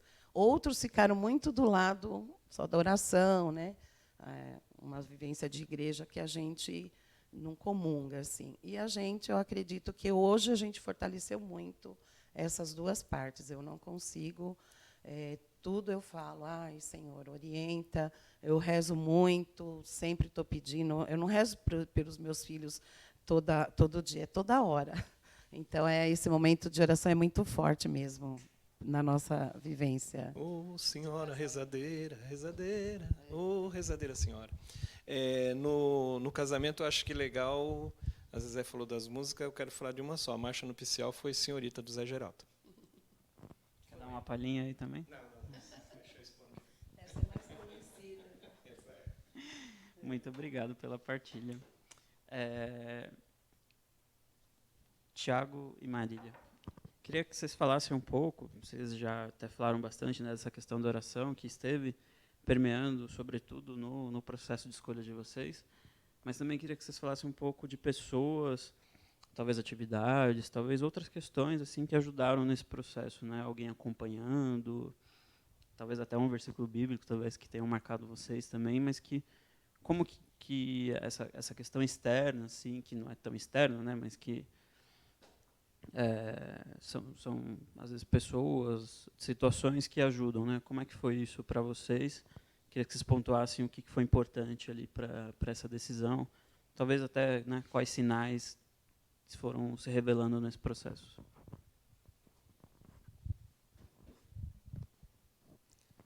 Bom, assim, do meu ponto de vista,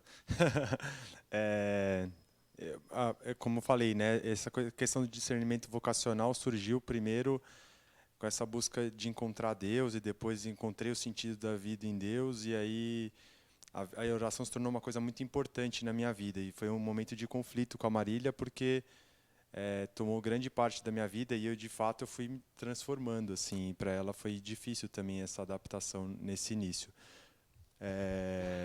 E aí, paralelo a isso, quando eu entrei no discernimento vocacional, eu entrei de fato para um discernimento vocacional, qual seria a vocação da minha vida. Então, o acompanhamento foi muito tempo aqui no Anchietano, que eu fui refletindo e rezando essas questões, até culminar nessa decisão final aí. Depois a Marília também, acho que ela vai poder falar um pouquinho da experiência dela, como foi a abertura dela para esse caminho de oração e quanto isso auxiliou. Mas eu sentia Deus o tempo todo no processo. Então, ao mesmo tempo que eu tinha muito medo das decisões, eu fui crescendo em confiança de Deus nessa história. Eu acho que o maior sinal, a gente não teve um versículo bíblico assim. Do vídeo Sim, do casamento. é isso que eu ia falar. Mas o que me mostrou muita sintonia, assim, esse projeto em comum, foi, na verdade, depois do casamento, quando a gente foi ver o vídeo do casamento, pegaram uma fala minha no dia do casamento, antes da cerimônia, e dela. E a gente falou exatamente a mesma coisa, de um ajudar o outro a chegar no céu bem, mais rápido, mas também que a gente a responsabilidade de ser sinal do amor de Deus no mundo. Eu falei isso para ela, ela falou isso para mim, assim, e sem a gente combinar nada, assim, né? Então, isso fica muito forte também. E, paralelo a isso, um monge beneditino lá numa paróquia perto de casa, que ele acompanhou a gente durante um tempo, no pré-casamento, e ele também acho que orientou bastante assim, a gente, às vezes essa preparação espiritual foi muito importante. E uma coisa que ele fala, a nossa casa está sempre aberta a receber todo mundo e para ser sinal desse amor de Deus. E aí, aos trancos e barrancos, dificuldades, com brigas, com esses acertos, com tudo, a gente está crescendo em, acho que, estatura, graça, e vamos lá em peso e tudo. Mas acho que assim, a gente está no comecinho ainda, completamos 4 anos agora, mas apesar desses altos e baixos, eu sinto isso. Então, crescendo em estatura, sabedoria e graça, e cada vez essa união tem ficado mais forte. Estou feliz.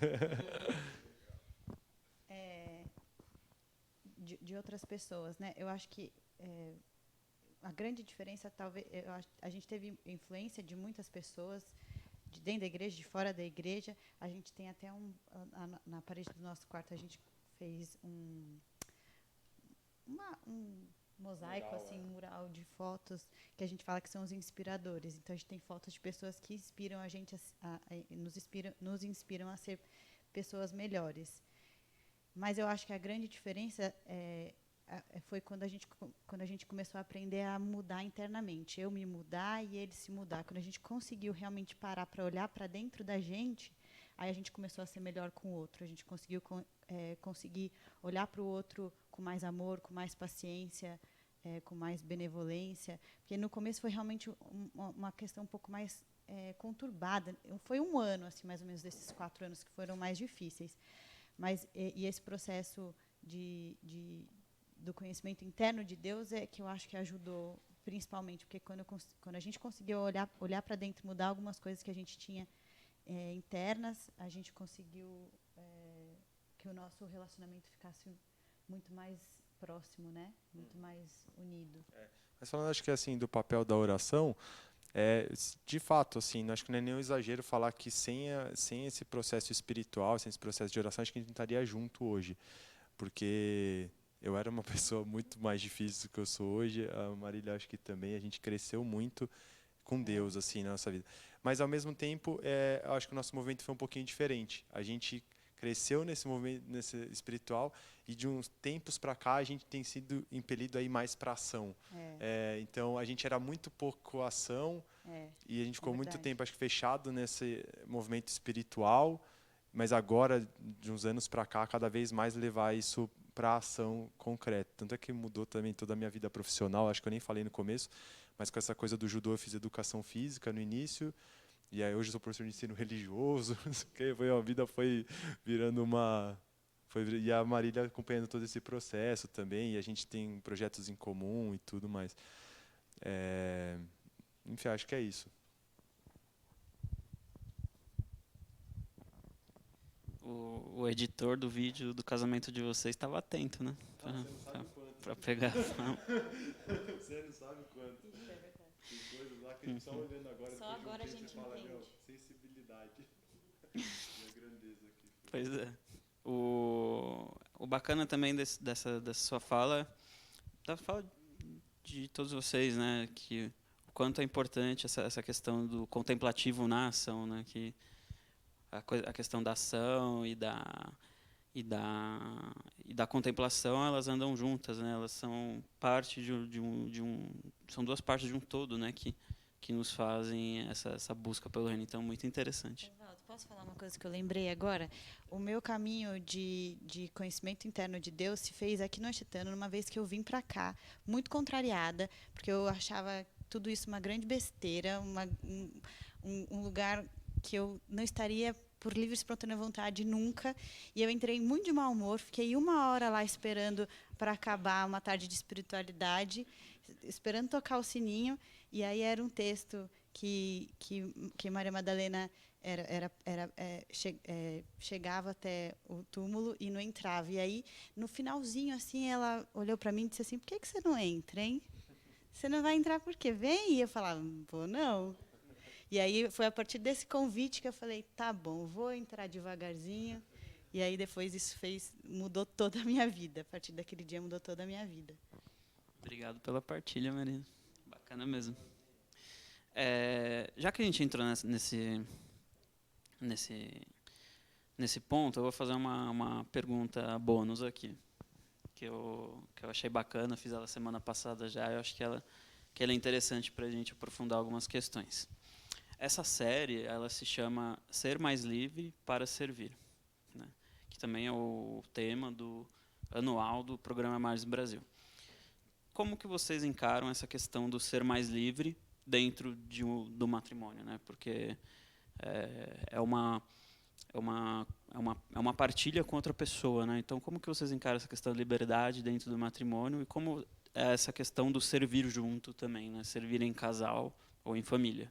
Como que é uma pergunta para todos, né? Como que vocês enxergam essa questão e tentam viver isso no cotidiano?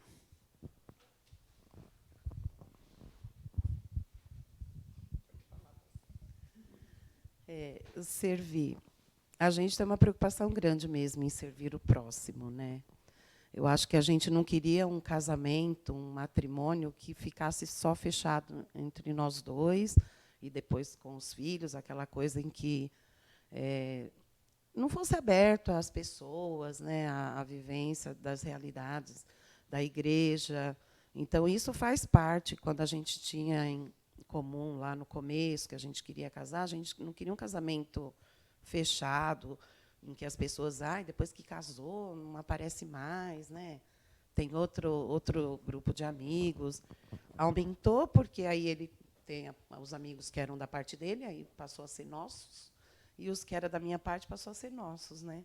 Então, foi grande. E a nossa participação assim na comunidade, desde então, quando a gente casou, que a gente já tem essa participação, trabalhamos juntos com catequese, né? O Ricardo ele tende mais para os jovens, se bem que ele se dá bem com todas as faixas etárias, mas ele trabalhou muito com crisma também, e eu era mais a catequese infantil. Aí, depois, no nosso casamento, a gente tem muito participou com o encontro de casais. Então, nós fizemos o encontro de casais, as 3 etapas, e depois aí firmou mais essa parte com casais. Então, a gente também tem um trabalho com o curso de noivos, né, com a formação com os noivos. A gente dá muita palestra também para os noivos, encontro de casais, a formação do batismo. Aí teve um tempo que, né, quando o Lucas era pequeno, a gente ficou assim, mas só na missa, não teve aquela na comunidade, mas a gente sentia que fazia falta. A gente não queria só ir na missa. Hoje em dia a gente tem muita coisa, então tem hora que eu falo, tem que diminuir, porque senão a gente também deixa de ter outras vidas, vida social também, né? Então a gente tem, mas que nem às vezes é que a gente quer visitar alguém, aí fica, vai dar para você? Esse fim de semana tem isso, tem aquilo. Então, a gente também tem muita coisa, muita tarefa. Ao mesmo tempo que, se a gente não tem, a gente sente falta, mas ter muito também a gente tem que ir. Até a gente acabou até selecionando. Antes, a gente tinha muito mais tarefa com os casais. Aí eu falei, não, vamos deixar só aqui em Ribeirão para a gente dar palestra, porque a gente ia para São Bernardo, ia para Santo André, para bastante. Então, ocupava, porque geralmente é de domingo. Aí tem as crianças, né? Tem também as coisas que nem eu sou professora, tem coisa que tem que fazer no fim de semana, preparar. Ele também. Então, agora, atualmente, a gente participa lá na nossa paróquia, na Santa Luzia, com a liturgia, né? A gente, leitores, com o ministros da comunhão, nós somos. Ele também é ministro da palavra. E o fato do Ricardo dar muita assim, formação, palestra, a gente tem os fins de semana muito ocupado. Até eu reivindico aqui, que eu já falei para ele dar uma diminuída, para sobrar tempo para a gente, né? Porque a gente fica procurando no calendário a gente precisa visitar tal. Alguém vai vir aqui em casa. A gente precisa visitar o nosso padre amigo que foi para outra comunidade, a gente ainda não foi lá. Eu fico até chorando, Padre Everton, morro de vontade de visitar o senhor. Mas não sobra um tempinho. E aí, então é assim. Mas, ao mesmo tempo, se a gente não tiver tudo isso, a gente sente muita falta de estar na comunidade. Mas a gente, mesmo assim, a gente vai balanceando, né? A gente sempre põe um lugarzinho lá para ir na casa do Lucas, o Lucas vem em casa, que o Lucas é casado, o nosso filho, 4 anos também, a idade de vocês, casados. Então, a gente vai tentando conciliar, assim, porque a gente também tem também que estar participando, mas a gente não consegue ficar sem. Essa ideia de ser mais livre para servir, né? Na relação de casal, às vezes pode parecer que algo atravanca o processo, né? E, efetivamente, pode atravancar um ou outro, né? Porque se o esposo ou a esposa, enfim, tem uma preocupação com isso e quer ir, quer participar, e o outro lado não quer, causa as crises, né? Basta ver um pouco a história de vocês no princípio, enfim. É um processo, porque a gente não está pronto, né? Tem uma frase que às vezes gosta muito, que é: por maior que seja a idade do seu casamento, você nunca está completamente casado, porque é preciso casar todos os dias. Então, tem fases, né, em que a gente também vai aprendendo a conhecer o outro, a crescer em estatura, sabedoria e graça enquanto casal. Acho que bem legal isso, né? Mas de conhecer o outro, o espaço do outro, o jeito do outro, e isso não é simples, né? para que você também, nesse vínculo que é muito forte, você também, enquanto pessoa, seja uma pessoa livre para servir. Serve junto, mas também há coisas que são próprias da pessoa, gostos, enfim, dons, características, né? Aí eu acho que nesse combinado o casal consegue ajudar.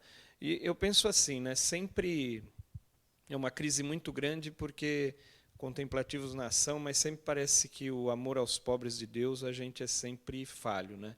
Sempre limitado. Parece que a gente não está fazendo o que deveria fazer efetivamente para estar com os lascados, né? Com os lascados. Por outro lado, eu acho que falta muito, e nesses tempos que a gente está vivendo, como diz o padre Zezinho, né, não ter mais o papel do profeta, que o papel do profeta é falar. Né? Então, sabe, de defender a dignidade da pessoa humana, né, de defender aquelas pessoas que são ameaçadas, os indígenas, os sem terra, as pessoas em situação de rua, todas essas situações de vulnerabilidade que, sabe, pelo menos algumas vozes dentro da igreja, nos espaços eclesiais, têm que lembrar que aí está o cerne do Evangelho. Né? E eu acho que nessa tarefa laical, né, semana que vem, né, mas, enfim, nessa tarefa laical enquanto casal, a gente precisa ser também esse sinal, né, desse Cristo amoroso dos pobres. Né? Ser livres para servir um ao outro, mas também abertos a essas realidades. Muito obrigado pela partilha. Maria e Thiago, vocês poderiam também desenvolver essa questão do ser mais livre para servir? Bom, eu acho que por essa crise que a gente passou antes do casamento, quando a gente foi tomar essa decisão e dar esse passo, a gente já tinha bem claro a importância da liberdade no relacionamento para ser um relacionamento saudável e que a gente pudesse caminhar bem, enfim. E encaramos já desde o início também o casamento como missão, que não era para ficar fechado em si mesmo e o casamento se tornar a missão nele mesmo, mas é uma missão para servir o outro. Então a gente já começou com essa consciência, assim. E, enfim, esses 4 anos a gente tem vivenciado isso muito, muito bem e às vezes até choca um pouquinho as pessoas, porque, por exemplo, que nem agora em julho eu fui fazer o retiro de 30 dias. E aí voltei das férias, aí conversando com o pessoal no trabalho, pô, você vai fazer retiro de 30 dias e largou sua mulher sozinha? Como assim? Ela não ficou brava, que não sei o quê? Eu falei, não, ela entende perfeitamente. E as pessoas não estão acostumadas com essa liberdade, assim. E tudo bem. Ela entende a busca, entende que era um momento que eu precisava. Apoia. E eu apoio também as escolhas dela. E a gente também tem uma busca de servir na igreja, mas eu tenho, desde desse chamado anterior, um chamado também de servir em qualquer lugar. Então, a passagem do paralítico me chama muito de voltar e falar onde ninguém falava. Então, a gente dá muito testemunho dos nossos amigos que nem são cristãos, às vezes, em outros lugares, em outros ambientes, no nosso trabalho. Ela, com a fisioterapia, eu acho que ela tem uma missão grande de ajudar as pessoas que sofrem dores físicas. Eu, como professor, também, não só na igreja, mas... E principalmente, eu trabalho numa escola católica, mas tenho vários alunos que têm outras religiões, então, de ser esse sal e luz em qualquer ambiente. E a gente se apoia nessa missão olhando para fora, a gente enxerga muito o casamento como essa missão. Naturalmente, como família, né, eu enxergo o casamento como uma comunidade e também vai surgindo agora que a gente é mais novo, né, ainda no comecinho do casamento, está surgindo essa questão de filhos e tudo mais. E a gente conversa muito sobre isso e estamos abertos a essa missão também, né? E temos os nossos apelos aí que a gente está discernindo porque a gente tem apelo, não sei se você sente a vontade de falar, mas tem apelo de adotar também um filho. Eu trabalhei um tempo em orfanato e tal, então a gente está discernindo como ampliar essa nossa comunidade para servir missão.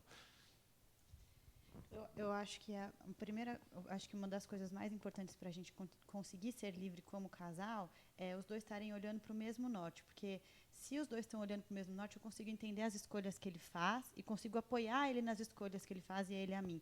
Porque se a gente está em momentos, se nós estivéssemos em momentos diferentes, daí fica um pouco mais complicado, porque você não consegue entender as motivações do outro, e aí acho que isso seria um conflito maior. Como a gente entende a busca individual de cada um, é mais fácil de respeitar a liberdade do outro e de gostar dessa liberdade individual, de poder fazer e de fazer aquilo que está no íntimo individual de cada um e de apoiar o outro nas experiências que ele tem, compartilhar, e aí vira também um assunto em comum, porque quando você está casado, também você começa a perceber, depois de um tempo, que você cai numa rotina em que você vivencia as mesmas coisas, fala das mesmas coisas. Então, quando você tem também a liberdade de seguir caminhos diferentes, você também tem outros assuntos para dividir como casal, e isso também enriquece mais. Senão você cai sempre na mesma rotina. Acho que é isso. E assim, é engraçado porque eu me inspiro muito a experiência da Companhia de Jesus me tocou muito.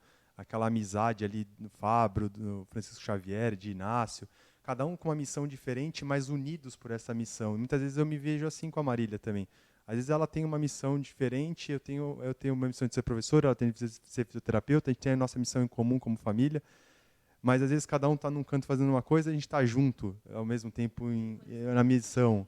E às vezes estamos fazendo juntos. Então a liberdade é uma coisa que permeia muito nossa relação, assim, e faz a gente viver feliz e com mais vontade de servir, enfim. De mais estar junto e vai se alimentando. Bacana, muito obrigado pela partilha. Você deu um spoiler, um pequeno spoiler aí da minha penúltima pergunta para vocês? Não, fica tranquilo, mas é bacana. Que é justamente sobre essa questão, dentro dessa vocação matrimonial, esse chamado também, esse apelo aos filhos, né? A estender essa família dessa forma, né? Então, eu queria que vocês dessem um testemunho também dentro desse processo, como é que foi, né? Essa questão, não, vamos ter filhos ou vamos, enfim, adotar. Pois é.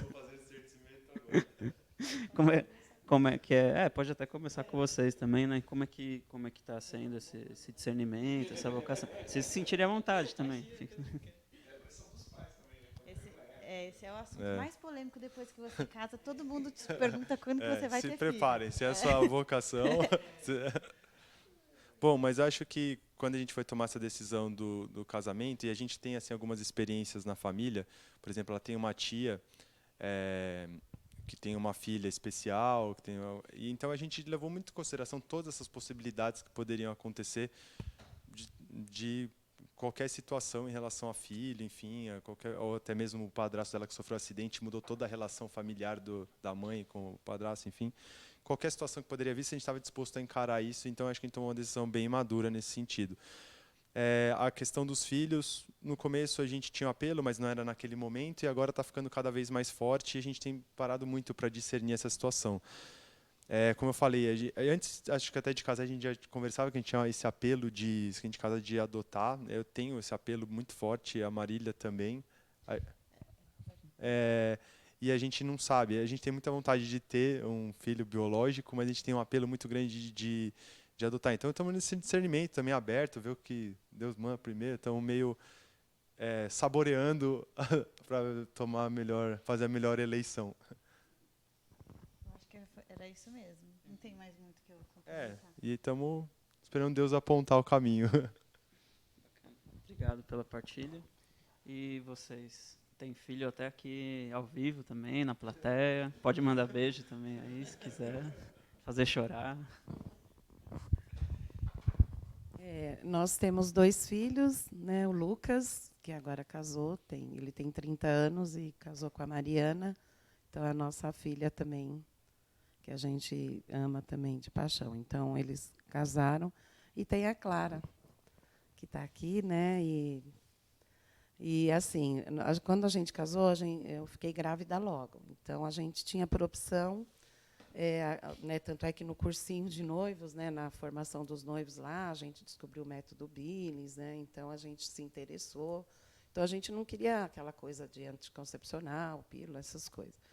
Então a gente ficou meio assim também inexperiente, né, sem saber muito caminho, mas não queria algo assim que fosse atrapalhar a gente ter filho. Então a gente optou em não tomar remédio. Aí, com 7 meses de casado, eu fiquei grávida. Então, quando a gente fez 1 ano, em fevereiro, o Lucas nasceu. Então, 1 ano e pouco de casado. Então, a gente teve a vivência já com filhos, né? Então, agora os casais esperam mais tempo, né, para poder ter filho. E a gente já teve meio que rápido mesmo. E foi muito gratificante. E aí, do Lucas para a Clara, a gente deu um espaço maior, né? Porque aí a gente não tinha feito faculdade ainda, então a gente foi fazer faculdade. Aí tinha que deixar o Lucas com a minha sogra, que morava no mesmo quintal. Então a gente pensava, mais um, né? Como que vai fazer? Então a gente deu um tempo maior. E também para eles, eu pensava assim, aí passa um pouco aquela fase mais difícil deles pequenininho, então a gente já toma um ar e depois a gente pretendia ter outro filho. Então, foi assim, meio conforme o que a gente queria. Não queria ser uma família só, que não é família, né, que aí é um casal. A gente queria ter filho, que Deus nos confiasse. E, se Ele não nos confiasse, não desse biologicamente, aí a gente ia ver também que caminhos fazer. Mas a gente acho que não chegou nem a pensar, porque aí já fiquei grávida, né, não demorou. Então, a gente não teve esse espaço de pensar. Mas a gente queria muito mesmo, porque a gente imaginava assim, né? Falo por mim. O que a gente acredita, a gente quer passar para as pessoas, né? Criar neles também, na educação, que não é fácil, educar os filhos, porque a gente entra em contradição com um monte de coisa, tanto externa quanto interna. É por aí, não é por aí, que caminho vou ensinar, mas ele também vai escolher o dele, vamos orientar de que maneira. Então, é complicado. Mas aí a gente não queria assim, ficar só. A gente queria também passar para eles essa vontade de um mundo novo, né? O partilhar as coisas, o respeito com as pessoas. Então, eu pensava, vai ficar só para nós? Né?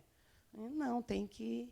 Aí até a gente falar, nossa, né, as pessoas não andam mais tendo filho agora, cada vez diminuiu mais. Nós optamos por 2 também, se for ver, em vista dos nossos pais, é pouco também. Mas tem uns que optam em nem ter. Os animais estão tomando conta, assim, no sentido de lugar dos filhos. Então, isso, em mim, não é muito bem trabalhado ainda essa parte. Eu gosto muito dos bichinhos, mas bicho é bicho, gente é gente, e cada um tem a sua importância, né? Então, a gente queria os nossos filhos, e, graças a Deus, eles estão aí já criados, no sentido, entre aspas, né, mas encaminhados, decidem as coisas agora por eles, né, que também é um trabalho todo interno, viu? Porque a gente já está vivendo aquele ninho vazio.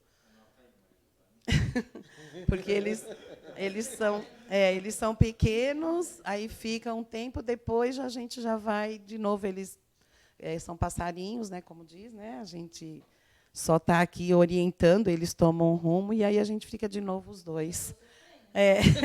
Fica os 2 de novo, mas a gente deu a base. Então, agora é curtir e fazer muita oração, e de longe pedindo a Deus que cuide, proteja, que eles sigam o que for melhor para eles. Acho que essa é a frase do Gibran, Khalil Gibran, né? Pai e mãe é arco, filho é flecha. Né? Não dá para a flecha ficar ali no arco o tempo todo, né? Não é essa a nossa tarefa, né? A gente... que parece que papai é mais fácil que para a mãe, sei lá. Acho que depende do pai, né? Tem pai que acho que é menos esquisito que eu, né? A gente... É exigente essa coisa da vocação à paternidade, né? Estamos falando de vocação à paternidade, à maternidade, enfim, porque não vem com manual, né? E as coisas, elas são muito doidas, né? Enfim, nos conflitos, nas dificuldades, que aí você também cresce, você também se questiona, você também se olha, né? Depois de tantos anos, o Lucas está com 30 anos, você olha para trás e vê o quanto de burrada enquanto pai você fez, mas também quantos acertos você também conseguiu, né, construir uma possibilidade nova, família nova. Que acho que é essa ideia de gerar vida, né? Gerar vida nova, possibilidade nova para a sociedade. Acho que é isso. E como a minha sogra dizia, eu gosto muito dessa fala, a gente faz o que a gente acha que é certo na educação. A gente só vai saber se foi certo depois. Aí depois já não dá mais para falar. Ó, algumas coisas a gente até corrige, né? Mas a gente faz de acordo com o que acha no momento. Então, por isso que a base de um casamento assim bem estruturado, no sentido não de família certinha, assim, mas no sentido de estrutura de amor, de confiança, de respeito, de muito diálogo, porque na educação dos filhos tem que conversar muito, porque a gente entra muito em, né, em atrito por causa justamente das coisas que vai passar para eles ou não. Então, tem que ter muita essa base de amor, de confiança, para poder passar para eles. E uma fala que você fala muito, que eu gosto, é quando vê falar bem do filho, como que é? Que a gente é... Sim, é Dom Joaquim Justino Carreira, que está no céu, um grande pai, um grande mestre, assim. Ele, quando honrar pai e mãe, quando o pai e uma mãe se sente honrado? Quando ouve falar bem do filho, né? E quando o filho se sente honrado? Quando ele ouve falar bem do pai e da mãe. Então ele fazia essa provocação, o pessoal falava várias coisas, até que ele dava esse tim, porque é isso, né?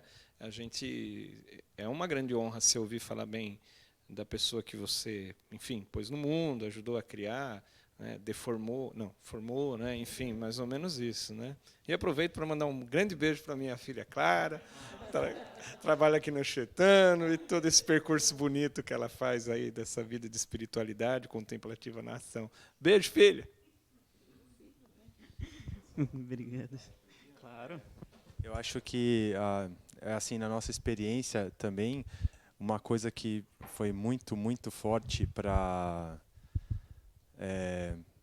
construir essa ideia de nada está pronto, a gente vai crescendo aos pouquinhos, vai consertando o carro andando, e para conseguir consertar esse carro andando, uma ferramenta que foi fundamental no nosso relacionamento foi o perdão, assim, o perdão contínuo.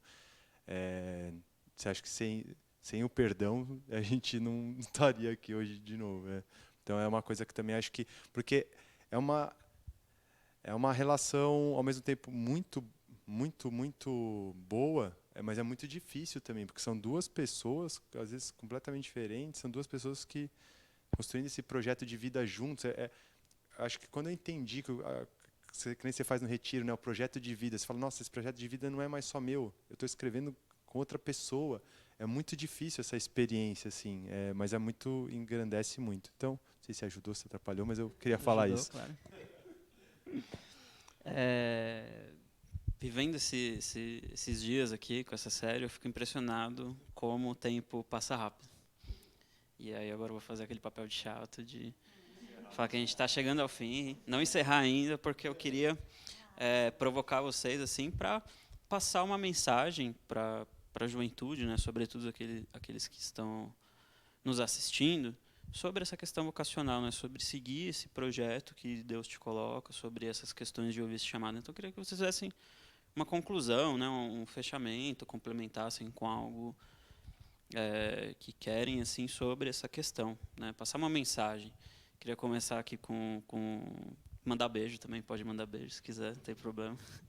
E queria começar aqui com o Zé Ricardo, também queria aproveitar e falar que aproveitar para ele falar um pouco dessa vida de escritor que ele também tem. Então, se puder fazer um pouco essa conclusão, né, esse fechamento, e falar um pouco sobre isso. Eu acho que esse processo vocacional, a gente costuma dizer para os noivos que a gente não casa na igreja, né? Pensando na nossa experiência de quem casou na igreja, mas a gente casa para a igreja, né? Com a igreja, né? E casando para a igreja e com a igreja, a gente é chamado a servir a humanidade, né? Igrejas domésticas, as famílias, para servir a humanidade, porque senão também não faz sentido. Então, eu acho que assim, né, no discernimento vocacional, como foi percorrendo aqui a fala, acho que de nós quatro, é essencial esse vínculo com Deus, essa vida de oração, né, esse vínculo com a palavra, enfim, E isso vai nos ajudar a inspirar a vida em qualquer vocação que a gente abraçar, né? Seja na vida matrimonial, religiosa, sacerdotal, enfim, somos chamados a servir, né? Um slogan, um lema, um chamado aqui da casa, amar e servir, não é? Então é isso, amar e servir. Eu penso que é nesse sentido. E também, como você estava dizendo aí com relação ao livro, né, essa coisa da escrita também é um chamado a servir, né, de algum modo, porque dá trabalho escrever, né? Eu sou contador de história, trabalho em escola católica, né, já trabalhei com ensino religioso muitos anos, enfim, trabalho com a parte de pastoral, ajudo no Instituto das Filhas de São José do Caburloto. E aí uma colega, que é a Amanda Castanheira, pediu para ajudá-la a fazer uma contação de história e me deu a história que ainda não estava publicada. Só que aí quando eu vi, eu mexi na história e pus uma outra cara, ela fez questão da gente estar junto, né, como coautor do livro, né? Então tá aí, o Arco de Íris, a história de uma menina muito resistente diante dos poderes, enfim, ela vê o mundo de uma maneira colorida e todos veem o mundo de uma maneira cinzenta, até que ela consegue, com a ajuda dos deuses, aparecer o primeiro arco-íris na história, enfim. Então essa é uma experiência para crianças. Eu gosto muito de contar histórias, né? E aí a contação de história atinge todos os públicos, né? E uma outra experiência também, a Maria José vai me ajudar aqui, a acólita, na revista do Mensageiro de Santo Antônio, né? Que é uma revista franciscana, e aí tem uma seção que é a Testemunhas do Reino, que eu escrevo. Essa revista aqui é desse mês de julho e agosto, né? Então tem aqui, na Testemunhas do Reino, pessoas que nos inspiram, como vocês têm lá no quarto várias pessoas que inspiram. Então, nesse mês aqui foi a Vitória Dias, que está vinculada à instituição teresiana. Ela foi fuzilada na época da Guerra Civil Espanhola. Então, são sempre testemunhos de muita compromisso com os sofredores, né? E aqui tem um time que, apesar de mim estar junto, tem um time muito bom, né? Fernando Altemeyer, professor Francisco Borba, Dom Bernardo Bonovites, né? Então, são pessoas que ajudam na reflexão. Contribuir também aí que a gente está produzindo material para os 65 anos da Diocese de Santo André, essa coisa dos migrantes e as periferias, como que a igreja serviu, né? Mas o recado então é esse, né? Eu acho que é agarrar em Deus, né? Com esse compromisso de servir os irmãos. Muito obrigado. Servir os irmãos, e a gente sempre, quando está falando em casamento, matrimônio, quando as pessoas mais jovens que vão casar ou estão namorando perguntam para a gente, né, que nem a gente tem 31, mas perto de quem tem 50, de quem tem 60, a gente está começando também. Então, você pergunta, casar é bom? Como que é? Vai depender de como você vive o seu matrimônio para você dar um conselho ou uma fala para a pessoa. Se você vive um relacionamento que você acha importante, você vai falar, não, tem dificuldades, mas vale a pena. Se não, você vai dizer, cai fora disso, né? Para que casar? Mora junto, se der certo, deu, não deu. Então, acho que é bem por aí. E a minha participação também no servir, quando ele está preparando as coisas, eu estou organizando a casa, eu estou fazendo as coisas. Aí a gente vai se ajudando um ao outro desse jeito, porque as duas partes são importantes, né? Que nem ele fala. Muito do que eu faço, se às vezes não fosse assim, eu não conseguiria. Então, acho que é uma parceria. Muito obrigado pela partilha. Vou continuar aqui com a Marília, depois Thiago.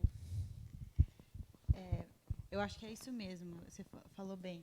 Às vezes a gente ajuda o outro a servir só cuidando dos bastidores, né? Então, você vai ao mercado, você limpa, enquanto o outro está fora de casa fazendo a missão dele lá fora. Isso eu acho que é a união do casal. Eu tenho uma paciente que uma vez falou para mim que ela tem 80 anos, é casada já, não vou lembrar quanto tem, mas pelo menos 50, e que toda vez no aniversário de casamento deles, eles se encontram num restaurante que eles gostam em comum, e eles se perguntam, e aí, vamos continuar? Então, a gente, depois que ela me contou isso, a gente até faz essa... Não só nos nossos aniversários de casamento, no nosso aniversário de casamento, que a gente não teve muitos até agora, mas em alguns momentos importantes, assim, a gente para e olha um para o outro, e aí? quer continuar, a gente vai fazer um balanço daquilo que está ruim, daquilo que está bom, e pelo menos até agora está tudo muito, muito positivo no nosso balanço. Então, eu acho que a coisa que eu digo assim, é difícil, mas é tão prazeroso quanto dividir a vida com alguém. Mas que isso não dá para ser feito sozinho, você tem que contar com o cara lá em cima, porque senão não funciona. Obrigado, Marina. Esse Pare e Vamos Continuar é um exame inaciano do dia aplicado ao casamento. É o exame, vamos olhar e vamos corrigir, fazer a reforma de casamento. A reforma de vida, a reforma de casamento. Bom, eu não sei se ajuda, se não ajuda, mas acho que algumas dicas que acho que podem ajudar, além do que já foi falado, nesse caminho de discernimento vocacional, seja ele qual for. Eu, como bom inaciano, acho que é entrar nesse caminho com ânimo e generosidade, primeira coisa, porque você vai trilhar um caminho que muitas vezes não é fácil escolher essa vocação, às vezes um discernimento que às vezes é longo, cansativo, tem pontos doídos, não é fácil de crescer em liberdade, é uma coisa que dói muito às vezes. Mas durante esse processo, acho que é isso, ter ânimo e generosidade, buscar a liberdade sempre contando com a oração. E eu não acho o símbolo melhor do que essa mística de Marta e Maria lá, de estar sempre escutando, mas nunca parar de agir também. Porque às vezes acho que uma tentação nossa é de às vezes querer ter muita certeza ou construir muitas seguranças para tomar uma decisão, e aí fica só nessa escuta querendo ter essa certeza, e não eu acho que não é assim que você vai discernir bem. Como diz Santo Inácio, sabiamente ignorante, dando cada passinho e saboreando, dando passinho e saboreando. Então, entrar nesse caminho com coragem e rezar bastante. Acho que é a melhor dica. Muito obrigado, Thiago. Então, agora sim, encerro com dor no coração, mas... E queria agradecer muito vocês. Acho que cada programa que a gente tem feito aqui, eu tenho aprendido muito. Acho que todo mundo que vê a gente tem aprendido muito. Então, muito obrigado mesmo por ter disponibilizado o tempo para mim aqui e ter partilhado coisas, enfim, pessoais, mas que com certeza vão ajudar muitas pessoas nesse processo de discernimento vocacional. Muito obrigado mesmo, de coração. E também queria só falar para as pessoas que continuamos nossa série na semana que vem, dia 27, terça-feira também, no mesmo horário, às 19h30, e vamos fechar então essa série com a vocação laical. Então, continuem aí vendo os programas que já fizemos, os links estão aí no Facebook dos programas anteriores, e também acompanhem o próximo programa. Então, muito obrigado também. Também só queria agradecer a Lari, que nos ajuda aí com a transmissão. Muito obrigado.